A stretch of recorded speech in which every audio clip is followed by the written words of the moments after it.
Assalamualaikum warahmatullahi wabarakatuh. Salam sejahtera untuk kita semua. Pertama-tama saya akan memperkenalkan diri saya terlebih dahulu.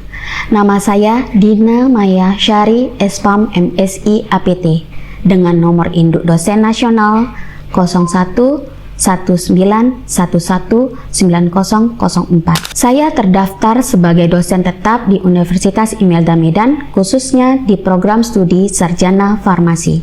Video ini bertujuan untuk menyampaikan pernyataan diri dosen dalam unjuk kerja Tridharma Perguruan Tinggi atau PDD UKTPT bidang pengajaran sertifikasi dosen SMART 2025. Salah satu mata kuliah yang saya ampu adalah Farmakoterapi 1 dengan kode mata kuliah FS402. Mata kuliah ini adalah salah satu mata kuliah wajib bagi mahasiswa farmasi untuk dapat melanjutkan mata kuliah selanjutnya. Saya melaksanakan perkuliahan ini dengan cara DIA, Delivery, Interaction, dan Assessment. Delivery adalah proses yang saya gunakan dalam menyampaikan materi perkuliahan kepada mahasiswa. Interaction adalah proses interaksi yang saya lakukan selama mengajar dengan mahasiswa sehingga mencapai peningkatan dalam pengetahuan dan sikap. Assessment adalah proses penilaian yang saya lakukan kepada mahasiswa. Untuk mata kuliah yang saya ampu ini, RPS akan saya jabarkan yaitu rancangan pembelajaran semester, yaitu pertama-tama capaian pembelajaran lulusan atau disebut CPL, di mana capaian pembelajaran lulusan ini akan menurunkan CPMK, kemudian dari CPMK akan menurunkan sub-sub topik mata kuliah yang saya ampu.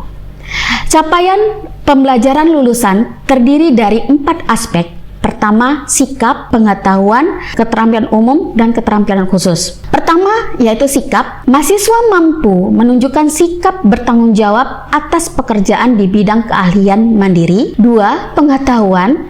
Mahasiswa mampu meninjau masalah terkait obat dan alternatif solusi. Mahasiswa mampu meninjau pemilihan terapi obat dalam pelayanan swamedikasi. Yang ketiga, keterampilan umum. Mahasiswa mampu mengambil keputusan secara tepat dalam konteks penyelesaian masalah di bidang keahliannya berdasarkan hasil analisis, informasi, dan data. Keterampilan khusus.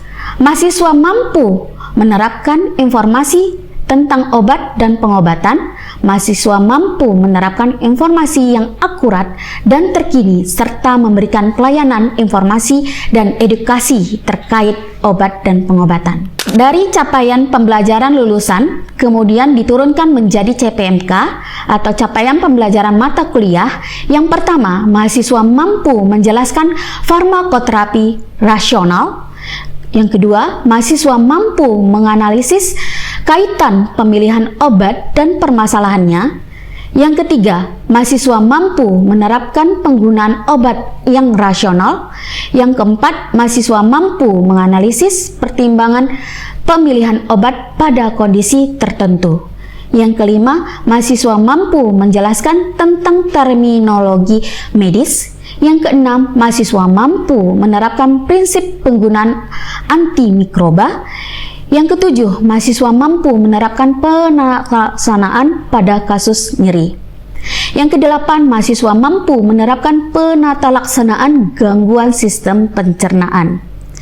Dari capaian pembelajaran mata kuliah atau CPMK, maka dapat diperolehlah bahan kajian, di mana bahan kajian akan dibagi menjadi 14 pertemuan tatap muka dengan ditambah 2 kali ujian, yaitu ujian tengah semester dan ujian akhir semester.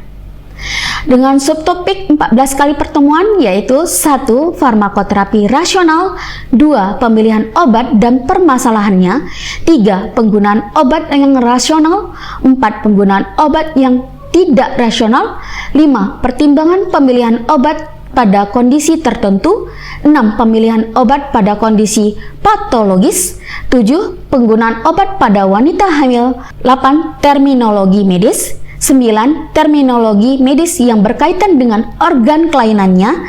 10. Prinsip penggunaan antimikroba. 11. Pertimbangan dalam penggunaan antimikroba. 12. Penata laksanaan pada kasus nyeri. 13. Penata laksanaan gangguan sistem pencernaan. 14. Reflux gastroesofagus. Dalam penyampaian materi atau delivery di kelas saya menggunakan media presentasi yaitu PowerPoint, di mana menggunakan berbagai literatur yaitu Pharmacotherapy Handbook 11 Edition.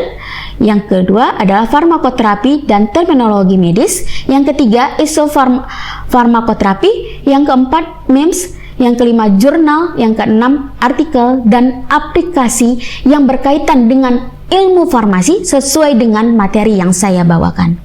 Dan mahasiswa saya menggunakan metode SCL, Student Centered Learning, di mana pembelajaran berpusat pada mahasiswa sehingga mahasiswa dapat aktif, kreatif, mandiri, dan inovatif sesuai dengan kemampuan individu masing-masing. Dari SCL akan dikembangkan menjadi Discovery Learning, Self-Directed Learning, Small Group Discussion, dan Case Study. Pada mata kuliah ini, interaksi yang saya lakukan dengan cara adanya tanya jawab, kuis, diskusi, dan memberikan feedback kepada mahasiswa sehingga terbentuk komunikatif yang berlangsung dua arah. Kemudian diskusi kelas, mahasiswa membuat kelompok untuk mendiskusikan permasalahan atau kasus yang saya berikan. Kemudian mahasiswa dapat menjelaskan penyelesaian permasalahan kepada kelompok lain dan kelompok lain akan memberikan feedback berupa pertanyaan sehingga terbentuklah suasana yang aktif dan komunikatif. Adanya perangkat lunak yaitu Learning Management System di Universitas Imelda Medan disebut dengan SPADA. Kegunaan SPADA memudahkan mahasiswa dalam mengakses RPS, modul teori, mengisi absensi, forum diskusi, dan pengunggahan tugas, dan dapat mengerjakan kuis sebelum dimulai perkuliahan yang berupa pretest dan kuis setelah perkuliahan berupa posttest. 1. Kehadiran 10%, 2. Tugas terstruktur 15%, 3. Kegiatan mandiri 15%, 4. Ujian tengah semester 25%, 5. Ujian akhir semester 35%. Untuk penutup, aspek dalam pendekatan pembelajaran yang saya terapkan pada mata kuliah yang saya ajarkan yang terdiri dari DIA, saya akan menampilkan proses pembelajaran yang saya ampu dengan micro teaching secara luring. Semoga bermanfaat. Terima kasih. Assalamualaikum warahmatullahi wabarakatuh. Waalaikumsalam warahmatullahi wabarakatuh. Hari ini, pada perjumpaan kali ini, kita akan masuk mata kuliah Farmakoterapi 1 dengan topik prinsip penggunaan antimikroba. Nah, sebelum kita mulai, kita mesti mengetahui dulu apa itu mikroba. Ayo, apa itu mikroba? Oke, silakan. Menurut saya, Bu, mikroba adalah penyebab dari yang namanya infeksi atau obat pembasmi mikroba, khususnya mikroba yang merugikan manusia. Betul. Mikroba adalah yang menyebabkan infeksi. Dapat kita ketahui menurut WHO, infeksi adalah proses yang terjadi saat organisme asing seperti bakteri, virus, jamur, atau parasit memasuki tubuh dan menyebabkan kerusakan. Berdasarkan Peraturan Menteri Kesehatan Republik Indonesia Nomor 28 Tahun 2021, penyakit infeksi adalah penyakit yang ditimbulkan oleh mikroorganisme yang merupakan respon tubuh akibat stimulasi sistem kekebalan tubuh, di mana ditandai oleh suatu tanda yaitu demam. Kira-kira apa itu demam? Take your hand. Demam. Oke, silahkan. Menurut saya, Bu, demam itu kenaikan suhu yang tidak normal. Jadi suhu berapa yang normal? 36. Betul, 36. Jadi itu adalah ditandai dengan demam, di mana suhu normal itu adalah 36. Jadi kalau di atas 36 maka dianggap demam. Di sini adalah diagram di mana apabila si pasien datang dengan keluhan demam, apakah dia langsung menggunakan antibiotik? Tidak. Di mana pertama-tama dia mesti diuji dulu, yaitu pemeriksaan mikrobiologi. Kira-kira pemeriksaan mikrobiologi ini apa saja yang diambil dari pasien? Ya, silakan. Tes urin, terus tes air liur, terus ya, ada yang bantu? Apa? Tes darah. Itu dia, tes air liur, tes feses, tes darah, dan ada lagi. Nah, apabila dia mengalami dugaan infeksi, nah ternyata hasilnya itu tidak ada diakibatkan oleh mikroba. Jadi dia cuma diobservasi. Diobservasinya itu adalah 24 jam, ya. Jadi dipantau apakah demamnya itu turun atau tidak. Seperti itu. Tapi dia apabila dia disebabkan oleh bakteri, maka dia antara dua, bakteri atau virus. Kalau virus dia tanpa terapi antibiotik. Tapi kalau disebabkan oleh bakteri, maka dia diberikan terapi antibiotik. Nah, untuk pelaksanaan infeksi ini ada yang harus beberapa prinsip. Yang pertama adalah tepat diagnosis. Di mana tempat diagnosis ini yang tadi adalah uji laboratorium untuk menempatkan betul tidak si pasien ini disebabkan oleh mikroba. Yang kedua adalah tepat pasien, di mana tepat pasien ini dipertimbangkan yaitu ibu hamil, kemudian menyusui, kemudian usia lanjut, anak bayi. Nah, tapi selain itu apa yang harus kita perhatikan? Yang pertama umur, yang kedua tinggi badan, yang ketiga berat badan. Itu juga dipantau, ya. Jadi dengan adanya itu kita mesti menanyakan pada saat pasien itu datang dengan membawa resep, kita mesti memastikan resep tersebut betul tidak milik si pasien dengan memastikan hal itu. Jadi yang ketiga yaitu adalah tempat jenis antibiotik, di mana tempat jenis antibiotik ini pertimbangannya untuk memilihnya yaitu satu, kemampuan antibiotik mencapai tempat infeksi, yang kedua keamanan antibiotik, yang ketiga adalah hasil pemeriksa mikrobiologi si pasien, yang keempat adalah tepat regimen. Tempat regimen ini adalah dosisnya, rute pemberian, interval, kemudian lama pemberian. Nah, yang kelima adalah waspada efek samping dan interaksi. Jadi ada beberapa obat yang memberikan efek samping. Contoh, apabila si pasien ini mengalami alergi, nah itu dia bisa saja gangguan fungsi ginjal dan gangguan pendengaran yang disebabkan oleh aminoglikosida. Nah, untuk kegunaan antimikroba, antibiotik adalah obat yang digunakan untuk mengatasi infeksi bakteri, di mana antibiotik ini bersifat bakterisid, ya, atau membunuh bakteri atau bakteriostatik atau menghambat perkembangan biak bakteri. Nah, di sini antibiotik ini menurut Permenkes tahun 2021 itu terbagi atas kategori 4 kategori, 3 kategori, ya. Terbagi atas 3 kategori. Yang pertama assess, watch, reverse. Nah, itu disebut dengan kategori aware, ya. Yang pertama yaitu antibiotik kelompok assess. Nah, kelompok assess ini dia bisa kita jumpai di seluruh pelayanan kesehatan seperti apotik, klinik, rumah sakit. Nah, tapi mesti dibawa apa? Jadi kalau misalnya si pasien misal datang tanpa membawa resep, berarti tidak boleh diberi. Karena obat ini mesti menggunakan resep. Nah, yang pertama yaitu tersedia di semua fasilitas kesehatan yang seperti saya bilang tadi. Dan kedua, untuk pengobatan infeksi bakteri yang umum terjadi. Yang ketiga, diresepkan oleh dokter gigi, dokter spesialis, dan dikaji oleh apoteker. Yang terakhir, pengguna sesuai dengan panduan praktis klinis dan pemanduan penggunaan antibiotik yang berlaku. Nah, contohnya, angkat tangan siapa yang bisa contoh? Contoh obat, oke?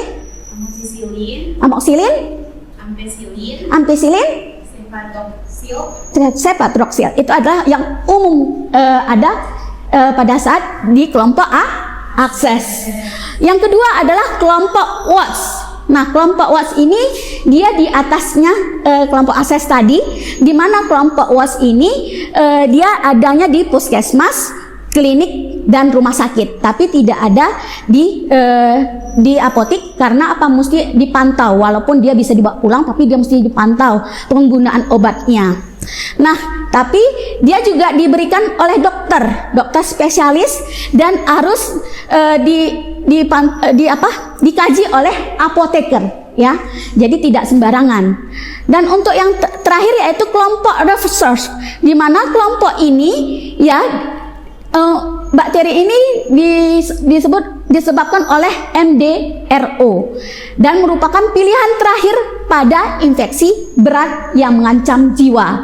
Nah, menjadi prioritas program pengendalian resistensi antimikroba secara nasional dan internasional yang dipantau dan dilaporkan penggunaannya dan diresepkan oleh dokter spesialis, dokter gigi spesialis dan dikaji oleh apa?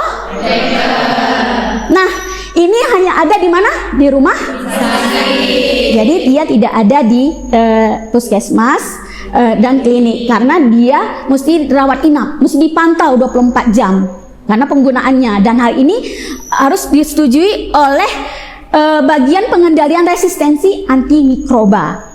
Nah, untuk selanjutnya yaitu faktor yang mempengaruhi seleksi antimikroba. Ada beberapa faktor. Faktor pertama yaitu manusia. Nah, saat pasien dievaluasi untuk terapi awal, faktor-faktor yang harus dipertimbangkan. 1. Alergi. Jadi setiap orang pasti ada alergi, memang tidak setiap ya, tapi ada beberapa pasien yang mengalami alergi ya. Yang kedua adalah umur pasien. Umur pasien apakah dia lansia, dewasa, atau balita. Yang ketiga adalah hamil, wanita hamil. Nah, yang keempat variasi metabolik atau generiknya. Yang kelima fungsi ginjal dan hati, di mana pasien dengan penurunan fungsi ginjal atau hati akan menumpuk obat-obat tertentu kecuali dosisnya disesuaikan. Jadi itu mesti dipantau ya. Kalau apabila fungsi ginjal dan hatinya menurun, maka dosisnya itu harus diturunkan atau disesuaikan dengan fungsi ginjal atau hati mereka. Yang keenam yaitu terapi obat bersamaan. Jadi ada beberapa terapi obat yang diberikan secara bersamaan. Nah, apakah dia memberikan efek samping atau tidak, itu tergantung sama komplikasi atau sinergis antar obat tersebut. Nah, yang terakhir adalah keadaan penyakit yang menyertai. Nah, yang kedua adalah faktor mikroba. Penggolongan antibiotik berdasarkan kemampuan antibakteri terhadap bakteri gram positif dan bakteri gram negatif. Nah, di sini ada contoh bakteri gram positif dan gram negatif, di mana Enterococcus facialis yaitu bakterinya dengan infeksinya yaitu endokarditis, meningitis, dan pengobatannya yaitu ampicillin, vancomycin. Nah, kemudian infeksi saluran kemih yaitu dengan pengobatannya yaitu ampicillin, amoxicillin.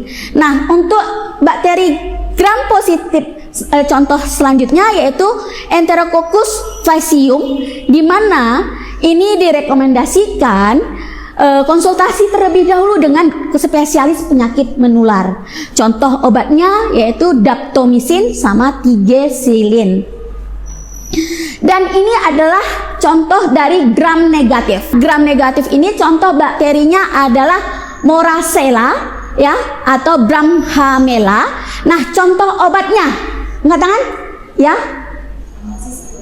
Amoxicillin bisa, amoxicillin clavulanat lebih tepatnya ya, amoxicillin clavulanat. Nah, atau ampicillin sulbactam. Nah, apabila dia disebabkan oleh Neisseria gonorrhoea, itu infeksi gonokokusnya yang menyebar ya, gonokokusnya yang menyebar. Nah, itu contoh obatnya. Siapa katakan? Oke.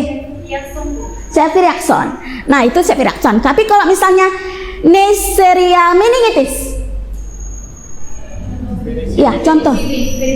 Angkat tangan dulu lah sayang. Apa? Penicillin.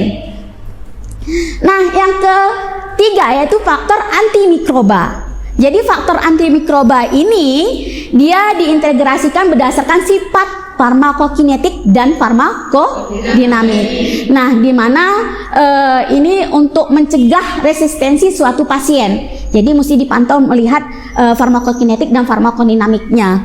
Nah, tapi berdasarkan mekanisme kerjanya, antibiotik juga terbagi atas 4 mekanisme. Yang pertama, menghambat ya sintesis atau merusak dinding sel bakteri. Nah, contohnya dia merusak ya, menghambat sintesis atau merusak dinding sel.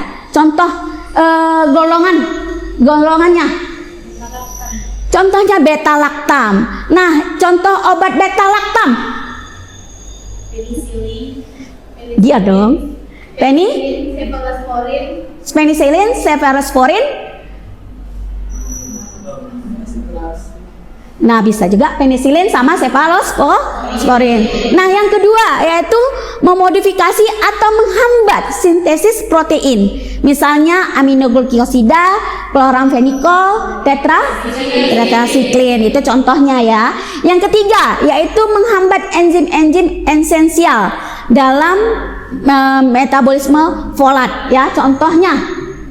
Oke? Betul, itu dia. Yang terakhir yaitu mempengaruhi sintesis atau metabolisme asam nukleat. Contoh quinolon dan nitrofunoin. Ya, itu contohnya. Nah, penggunaan antimikroba kombinasi. Nah, antimikroba rupanya bisa dikombinasi, bisa. Nah, artinya adalah pemberian antibiotik lebih dari satu jenis untuk mengatasi infeksi. Nah, tujuannya ada dong, kenapa diberikan kombinasi, ya kan? Nah, tujuannya itu adalah meningkatkan efektivitas antibiotik pada infeksi secara spesifik. Infeksi spesifik ya. Nah, berarti terus yang kedua itu memperlambat atau mengurangi resiko timbulnya resisten. Nah, kira-kira resisten ini apa? Kekebalan antibiotik. Jadi di sini adalah untuk memperlambat, mengurangi risiko timbulnya bakteri resistensi. Jadi dia tidak menimbulkan kekebalan antibiotik ya. Nah, indikasi penggunaan antibiotik kombinasi yaitu pertama, infeksi disebabkan oleh lebih dari satu bakteri. Yang kedua, abses intraabdominal, hepatik, otak dan saluran genitalnya. Itu terjadi infeksi campuran ya, secara aerob dan anaerob. Nah, yang terakhir terapi empiris pada sifat infeksi berat. Nah, yang perlu diperhatikan pasti ada, karena kombinasi itu pasti ada hal-hal yang harus kita perhatikan. Yang pertama yaitu kombinasi antibiotik yang bekerja pada target yang berbeda dapat meningkatkan atau mengganggu keseluruhan aktivitas antibiotik. Kemudian suatu kombinasi antibiotik dapat memiliki toksisitas ya, toksisitas yang bersifat adiktif dan super adiktif. Contohnya yaitu pada saat vancomycin kemudian diberikan dengan terapi aminoglikosida, itu dapat mengakibatkan meningkatnya toksisitas. Itu contohnya. Nah, yang kemudian diperlukan pengetahuan jenis infeksi, jadi diperlukan data mikrobiologi tadi. Ya, kemudian hindari penggunaan kombinasi antibiotik ya untuk terapi empiris jangka lama. Nah, yang terakhir pasti peningkatan biaya. Pasti mesti diperhatikan, dipertimbangkan. Kombinasi antimikroba umumnya digunakan untuk memperluas spektrum cakupan terapi empiris, mencapai aktivitas aktivitas sinergis melawan organisme penyebab infeksi dan mencegah munculnya resisten. Nah, peningkatan cakupan terapi antimikroba umumnya diperlukan pada infeksi campuran di mana beberapa organisme mungkin hadir seperti infeksi intraabdominal, infeksi panggul wanita, terus di mana terjadi berbagai bakteri anaerob dan aerob ya.